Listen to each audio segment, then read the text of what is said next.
नमस्कार साथियों। वार्षिक राशिफल की श्रृंखला में आज हम बात करने जा रहे हैं धनु राशि के बारे में, सेगिटेरियस। तो हम देखेंगे कि जो ग्रहों की स्थिति है उनसे आपके जीवन में क्या बदलाव आ सकते हैं, अच्छे और बुरे। तो वैसे तो जीवन में ग्रहों की स्थितियों से अच्छे और बुरे दोनों प्रकार के बदलाव आते हैं, परंतु आज हम सिर्फ अच्छी बातों के बारे में ही ज़्यादा करेंगे।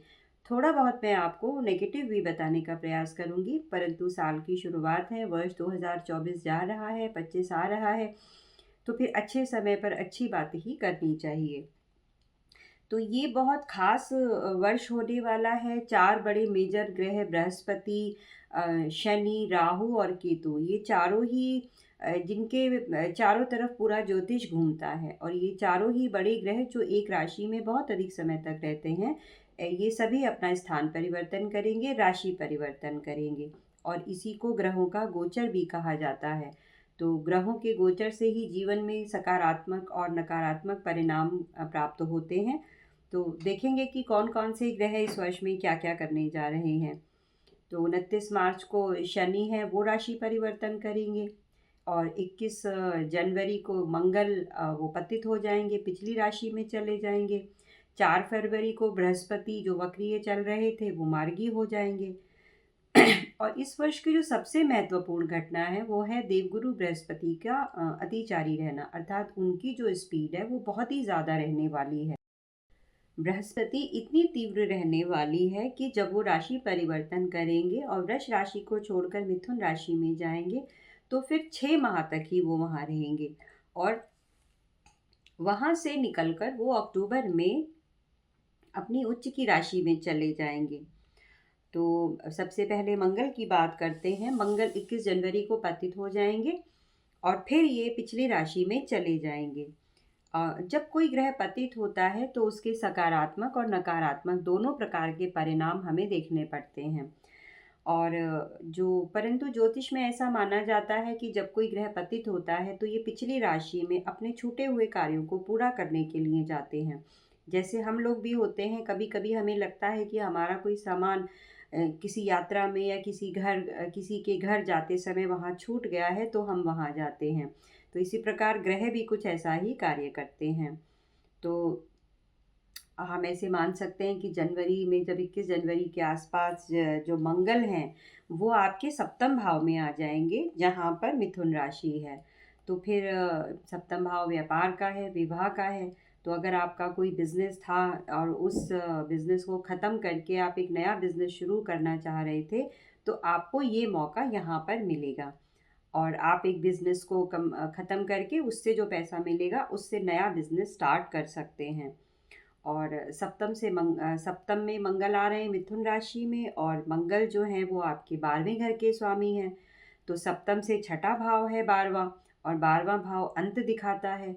तो सप्तम से लीगल केस भी दिख रहे हैं यहाँ पर, कि वो जो लीगल केस आपके बहुत समय से चल रहे थे, डाइवोर्स का केस चल रहा था, सप्तम से संबंधित केस चल रहे थे, तो उनको पूर्ण करने का आपको इस समय में अवसर प्राप्त हो सकता है। और चूँकि मंगल जो हैं वो 12वें घर के स्वामी हैं, सप्तम में आकर बैठे हैं, तो विदेशों से लाभ, विदेशों से इन्वेस्टमेंट और बिज़नेस में लाभ, ये सब चीज़ें आपको इस समय में देखने को मिल सकती हैं। अब मंगल सप्तम में बैठकर अपनी अष्टम दृष्टि से धन स्थान को देख रहे हैं। वहाँ उनकी उच्च की राशि है, मकर की राशि है, यानी कि विदेश से पैसा 12वां घर दिखाता है, हिडन इनकम भी दिखाता है। और कुछ हिडन सोर्स से जो अगर आपको इनकम की प्राप्ति होने की संभावना थी, जो अब तक नहीं हो पा रही थी, तो वो इस समय में हो सकती है। और अष्टम दृष्टि से जब वो धन स्थान को देखेंगे, तो आपको हिडन सोर्स से और 12वें घर भी इससे जुड़ा हुआ है, तो फिर आपको हिडन सोर्स से, गुप्त स्रोतों से धन की प्राप्ति इस समय में संभव है। अब देवगुरु बृहस्पति 4 फरवरी को मार्गी हो जाएंगे। एक तो वो आकर बृहस्पति जो हैं वो वृष राशि में चल रहे हैं, छठे घर में हैं, और वहाँ पर वो मार्गी होंगे। अब तक तो वो वक्रीय चल रहे थे, तो जब कोई ग्रह वक्रीय होता है तो उस समय में कार्यों को वो धीमा कर देते हैं। तो जब छठे घर में बृहस्पति आएंगे, मार्गी होंगे, तो आपके संघर्ष कम होंगे, तो एक तो लग्नेश हैं, और जो धनु लगन वालों को छठे भाव में बृहस्पति के होने से, और वो भी वक्रीय बृहस्पति के होने से सेहत संबंधी कुछ समस्याएं आ रही थी, तो वो प्रॉब्लम्स यहाँ पर दूर होनी शुरू हो जाएंगी। करियर की कोई प्रॉब्लम थी, आपके बॉस के साथ कुछ इशू थे, मैनेजमेंट से इशू चल रहे थे, तो वो सारी समस्याएं इस समय में दूर होगी। अब यहाँ बैठकर बृहस्पति छठे भाव को तो एक्टिवेट कर ही रहे हैं, तो और अपनी पंचम दृष्टि से वो दशम भाव को देखेंगे, तो आपको करियर में आगे बढ़ने के भी चांस मिलेंगे। और बृहस्पति जो है वो मार्गी होकर आपको करियर में आगे बढ़ाने के मौके समय समय पर देते रहेंगे। शुक्र उच्च के हो जाएंगे 2025 में, और आपके चौथे भाव में जहाँ मीन राशि पड़ती है वहाँ पर वो 28-29 जनवरी को आ जाएंगे। सामान्यतः शुक्र का गोचर एक महीने से कम का ही होता है, 28 दिन का ही होता है, परंतु इस बार वो तकरीबन 4 साढ़े 4 महीने के लिए आपके चौथे भाव में जहाँ मीन राशि है वहाँ पर रहेंगे और उच्च के रहेंगे। ये बहुत अच्छा है। शुक्र मार्च की शुरुआत में वक्रीय हो जाएंगे, तब कार्यों में गति कम हो जाएगी, कार्यों के पूर्ण होने की गति कम हो जाएगी। इसलिए चौथे घर में रहेंगे, और वो फिर से जब वक्रीय होंगे तो फिर पीछे जाने का प्रयास करेंगे। और मई के अंत में 31 मई को शुक्र भी राशि का परिवर्तन कर लेंगे। तो मई तक, जनवरी के अंत से लेकर मई तक वो काफ़ी लंबे समय तक आपके चौथे घर में विराजमान रहने वाले हैं। क्षमा करें। चौथे घर में शुक्र उच्च के हैं और बीच में वक्रीय भी हैं, तो मंगल और शुक्र दो ऐसे ग्रह हैं जो समय समय पर वक्रीय नहीं होते हैं, परंतु जब वक्रीय हो जाते हैं तो फिर वो एक लंबे समय के लिए वक्रीय हो जाते हैं। लेकिन शुक्र लक्ष्मी है, और तो लक्ष्मी आपके चौथे भाव में बैठकर आपको उच्च के हो रहे हैं, तो आपके पूरी फैमिली में, आपके घर में पैसा आएगा, संपन्नता आएगी। कुछ समय वो राहु के साथ में भी रहेंगे, तो पैसा बढ़ेगा, प्रॉपर्टीज़ बढ़ेंगी, वाहन आप कोई नया खरीद सकते हैं, और इस समय आप मल्टीपल प्रॉपर्टीज़ में काम कर सकते हैं, वाहन को अपग्रेड कर सकते हैं, कोई अच्छा और मनचाहा वाहन खरीद सकते हैं। ऐसा नहीं है कि कोई मतलब ज़रूरत का वाहन नहीं, कोई लग्जूरियस वाहन आप इस समय में खरीद सकते हैं, क्योंकि शुक्र ज़रूरत नहीं, इच्छाओं की पूर्ति दिखाता है, और शुक्र का प्रभाव अच्छा ही होता है। तो इस समय में आप अपने ज़रूरत का वाहन नहीं लेंगे, बल्कि अपनी इच्छा वाला वाहन लेंगे, क्योंकि वो इच्छा पूर्ण करने वाले ग्रह हैं, और वो आपके चौथे भाव में, शुभ भाव में, केंद्र के भाव में बैठे हैं, उच्च के होकर बैठे हैं। तो घर में भी आपके एक अच्छा रहेगा, पैसा दिखेगा, संपन्नता आएगी, घर के लोग भी मेहनत करके कमाएंगे, घर के लोगों का भाग्य बढ़ेगा, और इस तरह से पूरे घर में संपन्नता के भाव को आप महसूस कर सकते हैं। शुक्र के साथ बैठेंगे राहु, तो फिर आपको गुप्त सोर्सेस से भी धन की प्राप्ति हो सकती है। और शुक्र जो है वो स्वयं लक्ष्मी है, 11वें भाव के स्वामी हैं, तो लाभ के घर के स्वामी होकर केंद्र भाव में आकर बैठेंगे, तो घर में वृद्धि होगी। और छठे घर के भी स्वामी हैं, तो यदि कोई प्रॉपर्टी से संबंधित केस चल रहा था तो वो इस समय में सॉल्व होगा। चौथे भाव में शुक्र उच्च के हो रहे हैं, और इसी भाव में एक अजीब सी घटना होगी, जहाँ पर 29 मार्च को 6 ग्रह आकर एक साथ बैठ जाएंगे, जिसमें शुक्र, शनि, राहु, सूर्य, 4 तो होंगे ही, साथ में बुध और चंद्रमा भी होंगे। तो जब 6 ग्रह किसी भाव में आकर बैठते हैं तो इसको एक प्रकार का ग्रह युद्ध ही कहा जाता है, और इसमें हम बड़ी बड़ी घटनाओं के होने की संभावना से इनकार नहीं कर सकते। पिछली बार 2022 में भी जब कुछ काफ़ी ग्रह एक भाव में इकट्ठे हुए थे, तो रूस और यूक्रेन का युद्ध हुआ था।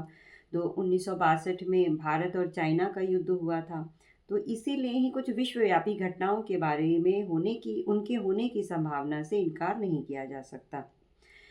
आपके लिए भी ये एक अच्छा योग है, क्योंकि यहाँ पर इतने सारे ग्रह मिलकर आपके दशम भाव पर दृष्टि डालेंगे, तो आपको जो इमोशन, चौथा भाव इमोशन का भी है, तो चौथा भाव इमोशंस का भी होता है, भावनाओं का भी होता है, मन का भी होता है। तो इतने सारे ग्रह मिलकर आप जो एक इमोशन वाले व्यक्ति थे, तो आपके इमोशंस को भी ये चेंज करने का प्रयास करेंगे। तो ये गलत डायरेक्शन में ना ले जाकर आपको इमोशनली स्ट्रांग बनाने का काम करेंगे। इतने सारे ग्रह जब आपके छठे भाव में इकट्ठे होंगे तो आप उन लोगों से दूर होना शुरू हो जाएंगे जब आपको ये समझ आएगी कि ये लोग तो बस मेरे राह में रोड़े ही अटकाने का काम करते हैं। कुछ लोग ऐसे हैं जो मुझे आगे बढ़ने से रोक रहे हैं मेरे ऑफिस में, मेरे घर में, तो आप उन सब लोगों से दूरी बनाना शुरू कर देंगे। ओवरऑल ये आपको इमोशनली स्ट्रांग बनाने का ही काम करेंगे। आपके जीवन का पूरा पर्सपेक्टिव भी इस समय में चेंज हो सकता है। आप इतने इमोशनली स्ट्रांग हो जाएंगे कि आपका जीवन एक सही राह पर सुचारू रूप से चलने लगेगा। 29 मार्च को शनि का राशि परिवर्तन होगा 2025 में, और वो चौथे घर में मीन राशि में आकर स्थापित हो जाएंगे। और चौथे घर में शनि आ रहे हैं और वो आपके दूसरे और तीसरे भाव के स्वामी हैं, जहाँ पर उनकी मकर और कुंभ राशि होती है। धन स्थान के स्वामी हैं, तो वो आकर आपके चौथे भाव में केंद्र स्थान में मीन राशि में आकर स्थापित होंगे। तो फिर ये फिर से ये कहने वाला है कि धन बढ़ेगा और घर के सभी सदस्य मिलकर पैसा कमाएंगे। तो कभी कभी ऐसा भी होता है कि परिवार में एक ही सदस्य कमा रहा होता है और बाकी के लोग नहीं कमाते हैं। तो उस स्थिति से तो वो स्थिति बहुत अच्छी है ना, जब एक ही परिवार में कम से कम 3 से 4 लोग कमा रहे हों, तो घर में खुशियाँ ही खुशियाँ आती हैं, संपन्नता बढ़ती है और घर में बढ़ता हुआ पैसा इस समय में दिख रहा है। तो वो तीसरे घर के स्वामी हैं और चौथे घर में आकर बैठे हैं, और तीसरा घर चौथे भाव से 12वां घर है। तो हो सकता है कि आपने कोई प्रॉपर्टी जो ली थी उसको आप इस समय सेल कर दें, तो सेल करने के भी योग बनेंगे। और उसको बेचकर कोई नई प्रॉपर्टी लेना चाहते थे तो ये भी बहुत अच्छा है कि आप जो हैं वो छोटा घर बेचकर एक नया घर खरीद सकते हैं। तो वैसे तो धनु राशि के लोग काफ़ी स्ट्रांग होते ही हैं, और परंतु ये जो योग बन रहे हैं ये आपके जो मन की जो नकारात्मकता है उसको समाप्त करके आपको एक नई दिशा देने का काम करेंगे। तो और शनि जो है वो आपको चौथे घर में बैठकर आपको इमोशनली भी स्ट्रांग करेंगे और आपका कॉन्फिडेंस भी बढ़ाएंगे, आपके परिवार वालों का कॉन्फिडेंस भी बढ़ेगा।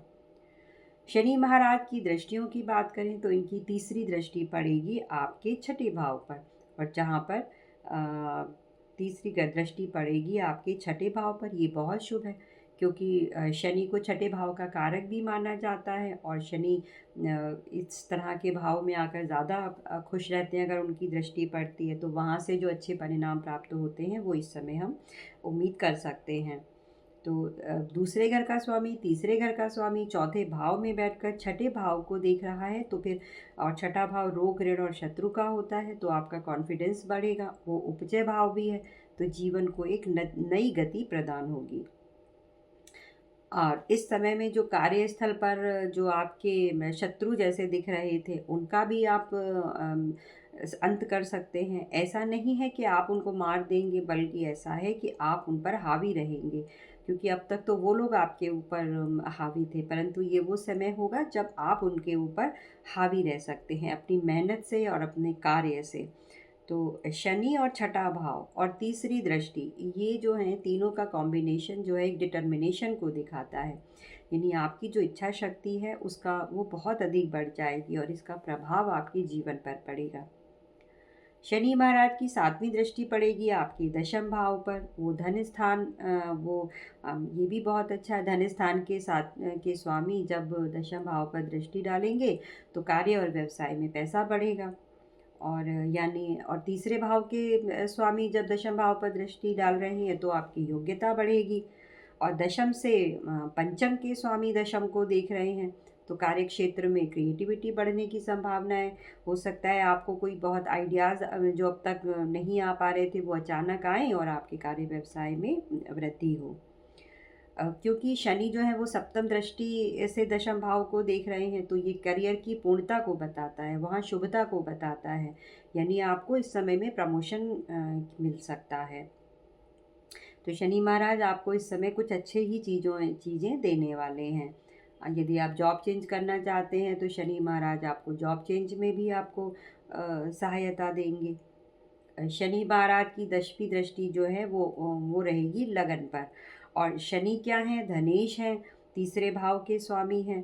और तो धनेश जब चौथे भाव में बैठकर और लगन पर दृष्टि डालेंगे तो आपका धन बढ़ेगा, इसे कोई रोक नहीं सकता। और तीसरे घर के स्वामी होकर केंद्र में बैठकर जब लगन पर दृष्टि डालेंगे तो आपकी जो स्किल है वो बढ़ेगी, और आप अपनी कोई ऐसी स्किल को इस समय में आपको बढ़ाना चाहिए जिसका आप यूज़ करके अपनी योग्यता पर पूरा कॉन्फिडेंस के साथ उस पर एक्सपर्ट होकर आप जो हैं वो अपने जीवन को बहुत कॉन्फिडेंस बढ़ाएंगे, और कुछ अच्छा, और इसी योग्यता के साथ आप धन भी प्राप्त करेंगे, धन भी कमाएंगे।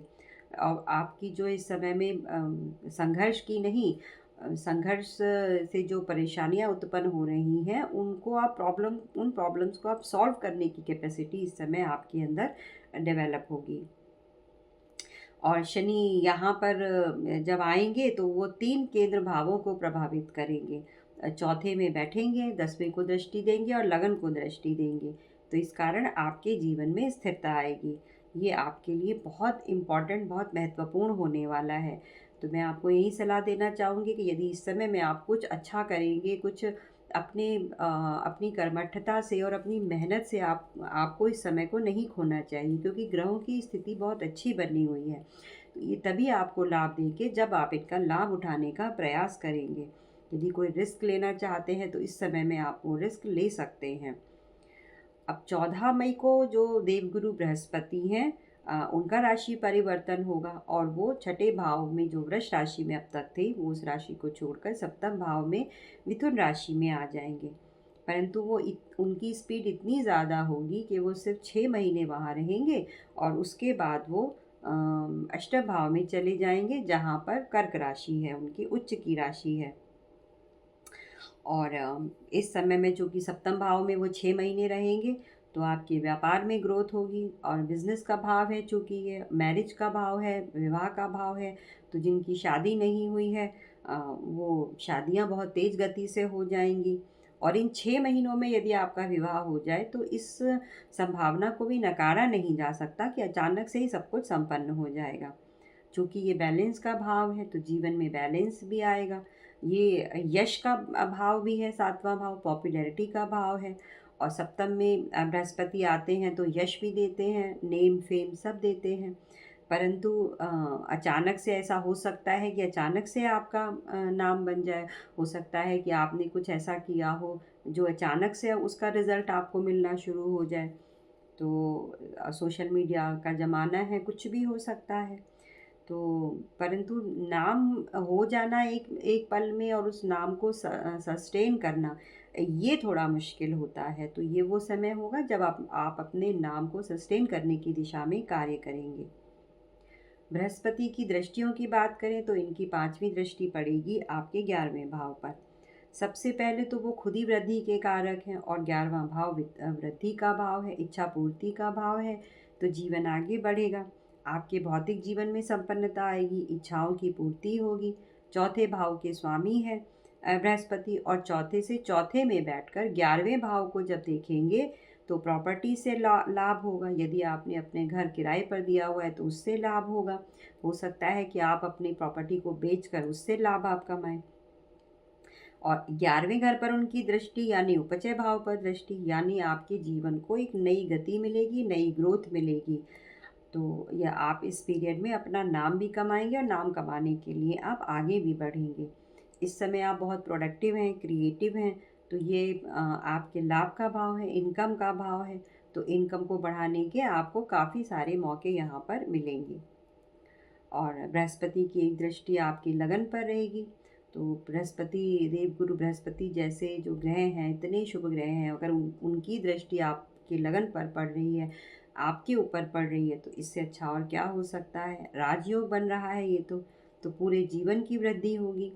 तो ये वो वर्ष होगा जब आपके जीवन में आपको ऐसी ऐसी उपलब्धियां प्राप्त होंगी कि आपने उनके बारे में पहले कभी नहीं सोचा था।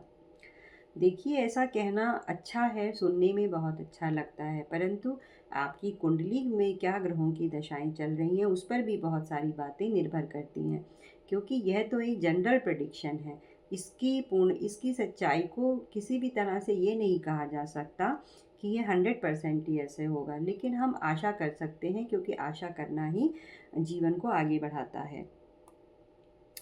तो भौतिक रूप से, सांसारिक रूप से, पारिवारिक रूप से, इमोशनल, इंटेलेक्चुअल और स्पिरिचुअल हर तरह की ग्रोथ इस समय आपको दिख रही है। भाग्य का साथ तो आपको मिल ही रहा है। तो बृहस्पति का जब प्रभाव लगन पर आता है तो संतान प्राप्ति के भी योग बन जाते हैं। बृहस्पति खुद भी संतान के कारक हैं। तो भौतिक जीवन तो बढ़ ही रहा है, ज्ञान भी बढ़ रहा है, स्किल डेवलप हो रही है, बहुत सारे अवसर भी मिल रहे हैं। तो ऐसा भी है कि यह आप उन अपॉर्चुनिटीज़ के लिए खुद भी तैयार ना हो जो आपको मिल रही हैं। तो बेहतर यही है कि सही दिशा में इस समय काम करने का ये वर्ष होगा। और ज्योतिष से यही अच्छी बात है कि हमें हेल्प मिलती है कि हमें क्या करना चाहिए किस समय पर। और ज्योतिष बताएगा कि आपको ये अपॉर्चुनिटीज़ आपको मिलने वाली हैं, तो फिर आप उसके लिए तैयार रहिए, लाभ उठाइए। अब गुरु की नवम दृष्टि पड़ेगी आपके तीसरे भाव पर, ये भी बहुत अच्छा है। आपकी स्किल, आपकी योग्यता, इस भाव पर गुरु की दृष्टि पड़ रही है। और तीसरा भाव जो है वो चौथे भाव से 12वां है। तो प्रॉपर्टी यदि सेल करने के लिए या बाय करने के लिए सोच रही हैं तो बृहस्पति भाग्य कारक हैं और इस समय भाग्य आपकी इन चीज़ों पर दृष्टि डालेगा तो आप ये काम भी कर सकते हैं। तो इस समय में आपका जो आपको स्किल बढ़ानी चाहिए, साहस बढ़ाने के ऊपर काम करना चाहिए। आपके अंदर एक कॉम्पिटिटिव स्पिरिट रहेगी, आपके जो एफ़र्ट्स हैं उनको भी मार्ग मिलेगा।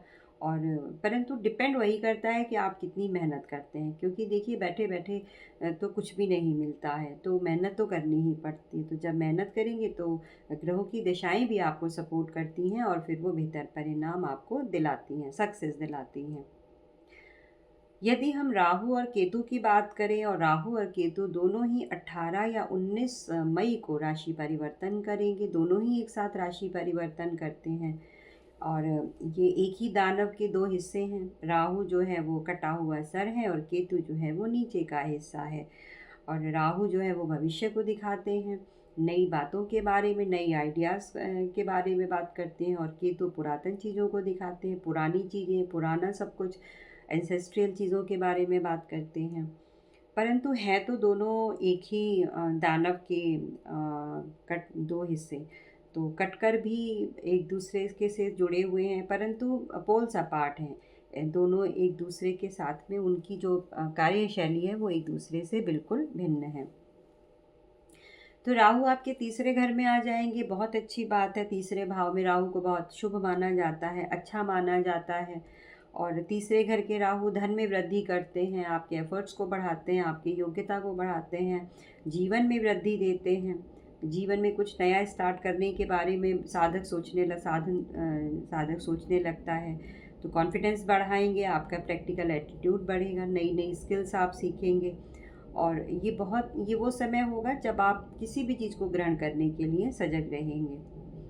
राहु की 7वीं दृष्टि पड़ेगी आपकी नवम भाव पर, और पंचम दृष्टि पड़ेगी आपके सप्तम भाव पर। और सप्तम भाव विवाह का भाव होता है। तो राहु जो है वो एक कारक की तरह काम करते हैं, कैटलिस्ट की तरह काम करते हैं। तो विवाह के योग बनेंगे। बृहस्पति वहाँ पहले से ही बैठे हुए हैं जो अतिचारी हैं।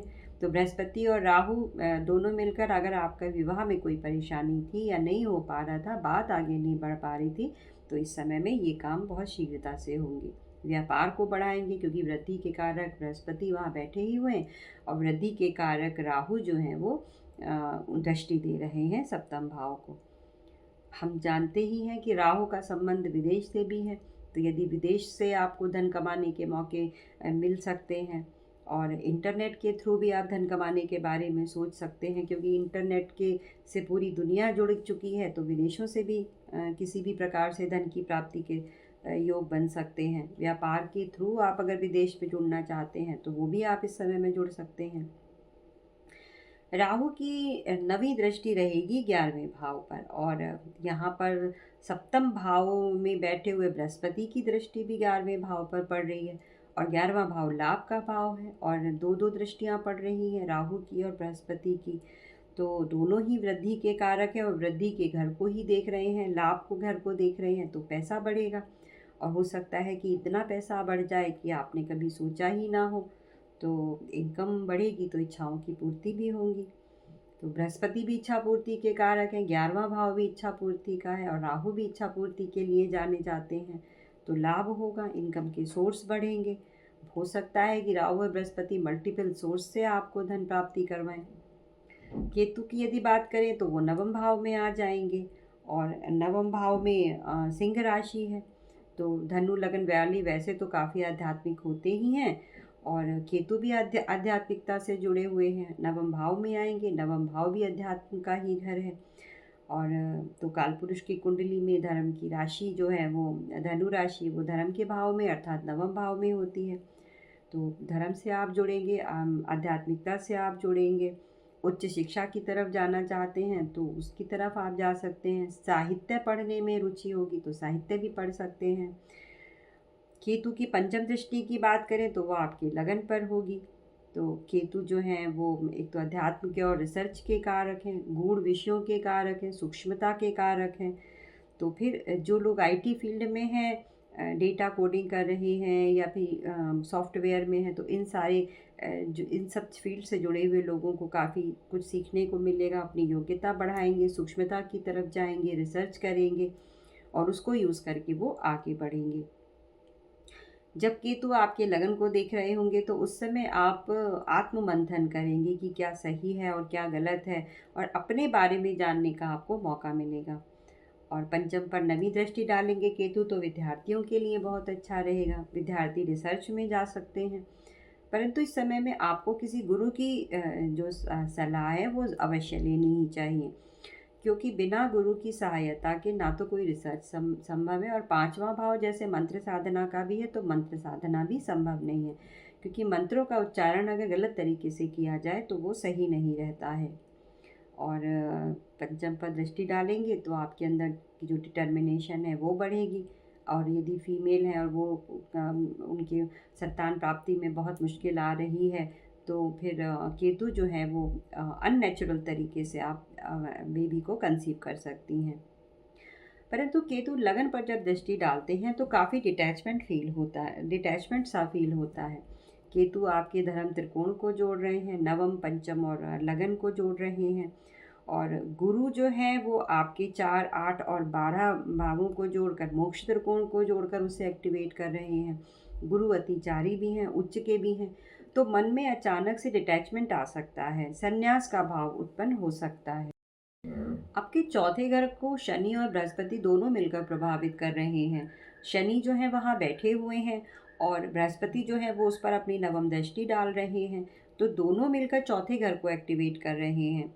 तो ये समय वो होगा जब आपको इमोशनली स्ट्रांग बनने का समय है। अपने लोगों से यदि कुछ कष्ट मिलता है तो आप उसको टैकल करने में सक्षम रहेंगे इस समय में, और अपने आप को स्ट्रॉन्ग बनाएंगे, इमोशनली स्ट्रॉन्ग बनाएंगे, व्यावहारिक भी बनाएंगे, आध्यात्मिक भी बनाएंगे, भिन्न भिन्न तरीक़ों से अभी जो मैंने आपको ऊपर बताया है। तो ये सब आपके साथ में इस वर्ष में हो सकता है। परंतु सबसे महत्वपूर्ण ये है कि आप अपनी कर्मठता को, अपनी योग्यता को कितना बढ़ाते हैं। शनि तो कर्मठता के लिए ही जाने जाते हैं, उन्हीं को ही धन प्राप्ति करवाते हैं जो लोग कर्मठ होते हैं और मेहनत करने से नहीं डरते हैं। तो ये वर्ष जो है वो ग्रह स्थितियाँ यही कह रही हैं कि ये वर्ष धन की दृष्टि से बहुत अच्छा होने वाला है। तो योग्यता बढ़ाइए, मेहनत कीजिए और धन प्राप्ति कीजिए और जीवन को एक सही मार्ग पर चलाइए। तो आइए कुछ आपको पूजा उपासना के बारे में भी बता देती हूँ। तो मंदिर में तिल के तेल का आप दान कर सकते हैं और चंदन का पाउडर, गुलाब जल मिलाकर एक पात्र में मिला लें और उससे फिर शिवलिंग पर आप अभिषेक कर सकते हैं। महामृत्युंजय का पाठ करें तो बहुत अच्छा है। गंगा जल से शिव का अभिषेक करें और महादेव के मंत्रों का जाप करें। और वृद्धाश्रम में अगर आप दान कर सकते हैं, गरीबों की मदद कर सकते हैं तो फिर ये ज़रूर करें, हर बृहस्पतिवार को करें। तो साथियों, ये रही धनु लगन वालों के लिए एक छोटी सी वीडियो। आशा करती हूँ कि आपको यह वीडियो अच्छी लगी होगी। अच्छा लगा हो तो वीडियो को लाइक कीजिए, चैनल को सब्सक्राइब कीजिए और ज्योतिष संबंधी अगर कुछ जानकारी प्राप्त करना चाहते हैं तो दिए गए नंबर पर आप कॉल कर सकते हैं, व्हाट्सएप कर सकते हैं। तो साथियों, इसी के साथ मैं अपने वीडियो को यहीं पर समाप्त करती हूँ। आपका दिन शुभ रहे। नमस्कार।